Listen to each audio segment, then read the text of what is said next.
রায়মঙ্গল নদীতে ডুবে গেল পণ্য বোঝাই নৌকা। অল্পের জন্য রক্ষা পেল নৌকা থাকা যাত্রীরা। হিঙ্গলগঞ্জের হেমনগরের ঘটনা। সুভাষনাথ নামে এক ব্যবসায়ী পণ্য বোঝাই নৌকা রায়মঙ্গল নদী দিয়ে যাওয়ার সময় পাশ দিয়ে একটি বিএসএফ স্পিড বোট দ্রুত গতিতে যায়। স্পিড বোটটি যাওয়ার সময় নদীতে এতই ঢেউ হয় যে অন্য বোঝাই নৌকোটি মাঝ নদীতে ডুবে যায়। নদীতে থাকা অন্য নৌকার মাঝিরা দেখতে পেয়ে তড়িঘড়ি চলে পড়ে না জওয়ান ৬০ জন মানুষকে উদ্ধার করে, কিন্তু নৌকাটি জলে তলিয়ে যায়। কয়েক লক্ষ টাকার ক্ষতি। পুলিশ এবং স্থানীয় মাঝিরা নৌকাটি খোঁজার চেষ্টা করছে। রায়মঙ্গল নদীর মাঝখানে এই যে কোলাগাছিয়া নদী, এই নদীর মাঝখানে একটা ধোলাই বোট স্পিড বোটের যাওয়ায় ঢেউতে ডুবে গেছে। এখন চেষ্টা হচ্ছে যাতে এই বোটটা উদ্ধার করা যায়। কিছু মানুষ লেগেছে ছোট বোট নিয়ে, চেষ্টা করছে। মানুষ ভেসে গেছে, তাদেরকে বোটে তুলেছে, চেষ্টা চালাচ্ছে বোটটাকে তোলা যায় কিনা।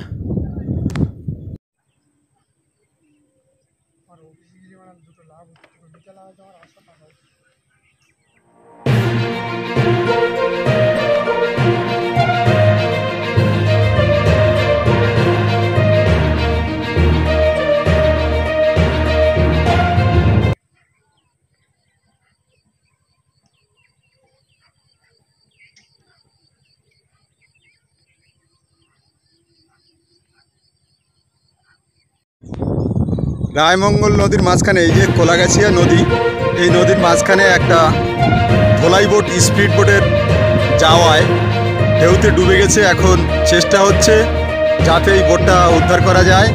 কিছু মানুষ লেগেছে ছোট বোট নিয়ে, চেষ্টা করছে। মানুষ ভেসে গেছে, তাদেরকে বোটে তুলেছে, চেষ্টা চালাচ্ছে বোটটাকে তোলা যায় কিনা।